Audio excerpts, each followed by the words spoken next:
ഇന്ന് യൂണിവേഴ്സ് നിങ്ങളുടെ കരിയർ സംബന്ധമായി എന്താണ് ഒരു ഗൈഡൻസ് തരുന്നതെന്ന് നോക്കാം. ആദ്യത്തെ സന്ദേശം, അനുരാഗം. മോശം സമയമായതിനാൽ ബന്ധത്തിൽ പുരോഗതി ആഗ്രഹിക്കുന്നുണ്ടെങ്കിൽ ഇപ്പോൾ തിടുക്കം വേണ്ട, സംയമനം പാലിക്കുക. ഇല്ലെങ്കിൽ അവസരങ്ങൾ നഷ്ടപ്പെടുന്നതാണ്. ചിലർക്ക് ഇപ്പോൾ സമയം അത്ര നല്ലതല്ല.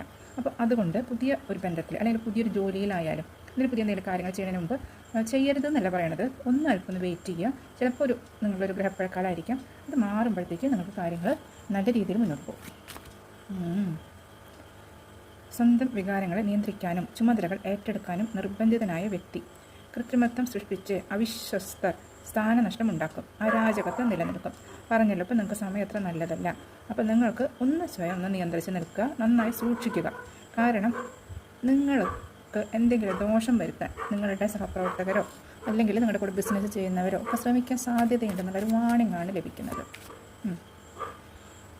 കുട്ടികളെപ്പോലെ ഒട്ടും കാര്യഗൗരവം ഇല്ലാതിരിക്കുക. ഉജ്ജ്വലമായ ആശയങ്ങൾ ഉണ്ടായിട്ടും ഭയങ്കരമായ മടി മൂലം ഒന്നിലും ശ്രദ്ധയില്ലാതിരിക്കുക. ഇത് വീണ്ടും വീണ്ടും അതിനെ കിട്ടേണ്ട സമയം ശരിയല്ല എന്നുള്ള, അല്ലെങ്കിൽ ഇപ്പോഴത്തെ നിങ്ങളുടെ കറണ്ട് എനർജി ഇതാണ്. അപ്പോൾ ഇത് അലസമായിട്ട് അങ്ങനെ ഇരിക്കണം എന്നല്ല പറയണത്. നമ്മുടെ ടൈം ശരിയായിട്ട് നമ്മൾ എന്തെങ്കിലും ചെയ്യാമെന്ന് വിചാരിക്കുകയല്ല ചെയ്യേണ്ടത്. നമ്മൾ പ്രവർത്തിക്കുക, ഈശ്വരനിൽ അർപ്പിച്ച് പ്രവർത്തിക്കുക. അപ്പോൾ സമയം ശരിയായി വരും. അല്ലാതെ സമയം ശരിയായിട്ട് ഞാൻ എന്തെങ്കിലും ചെയ്യുള്ളൂ എന്ന് വിചാരിച്ചിരുന്നു കഴിഞ്ഞാൽ നമ്മൾക്ക് ഈ ജീവിതം മുഴുവൻ അങ്ങനെ തന്നെ പാഴായിപ്പോകും. പ്രാർത്ഥിക്കുമ്പോൾ ഈ നെഗറ്റീവ്സൊക്കെ മാറിയിട്ട് നിങ്ങളുടെ സമയം ശരിക്കും ക്ലിയറായിട്ട് വരും. കർമ്മ ക്ലിയറൻസ് കഴിഞ്ഞിട്ട് ശരിക്കും ആയിട്ട് വരും. കണ്ടോ, ആത്മീയ അന്വേഷി, വിശുദ്ധിയുള്ള വ്യക്തി, മറഞ്ഞിരുന്ന് രഹസ്യങ്ങളുടെ ഉള്ളറകളെ തേടുന്നയാൾ, സ്വയം തിരിച്ചറിഞ്ഞ വ്യക്തിത്വം. ഈ ഒരു എനർജിയിലേക്ക് നിങ്ങൾ എത്താൻ നിങ്ങൾക്ക് സാധിക്കുമെന്നാണ് പറയുന്നത്. അപ്പോൾ അതിന് വേണ്ടിയിട്ടാണ് നിങ്ങളെ ഒരു പരീക്ഷണ ഘട്ടത്തിൽ കൂടി ഇപ്പോൾ യൂണിവേഴ്സ് കൊണ്ടുപോകുന്നത്. അത്രയും ഗതി മുട്ടുമ്പോഴാണ് നമ്മൾ ഏറ്റവും അവസാനം ഈശ്വരനിലേക്ക് തിരിയുന്നത്. അപ്പോൾ അതിനുള്ളൊരു പ്രപഞ്ചത്തിൻ്റെ ഒരു വഴിയായിട്ട് മാത്രം നിങ്ങൾ ഇപ്പോഴത്തെ ബുദ്ധിമുട്ടുകൾ എടുത്താൽ മതി.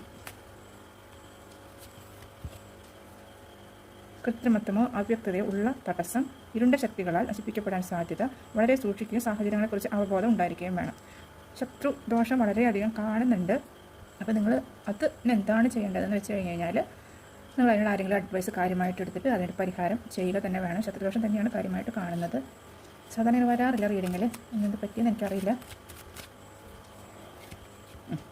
വീണ്ടും തന്നെയാണ്, അശ്രദ്ധ സന്തോഷത്തെയും ആനന്ദമാകുന്ന അനുഭവത്തെയും കളയും. ജ്ഞാനം ലഭിക്കാൻ നേർക്കാഴ്ച ആവശ്യമാണ്. മെഡിറ്റേറ്റ് ചെയ്യാനാണ് നിങ്ങളോട് പറയുന്നത്. ഇതിൽ കൂടെ മെഡിറ്റേറ്റ് ചെയ്യുന്നതിൽ കൂടെ കുറച്ച് അഡ്വാൻസ് ലെവൽ എത്തണം കേട്ടോ. തുടക്കത്തിലൊന്നും അതാവില്ല. നമ്മളിങ്ങനെ പ്രാക്ടീസ് ചെയ്ത് കുറച്ച് കഴിയുമ്പോഴത്തേക്ക് നമ്മളുടെ ഉള്ളിൽ തന്നെയുള്ള പോസിറ്റീവ് എനർജി ഉണ്ടാവും. അത് നമ്മളെ പ്രൊട്ടക്റ്റ് ചെയ്യും. പിന്നെ എന്തായാലും നെഗറ്റീവ് ചെയ്താലും നമുക്കത് ഏഷില്ല.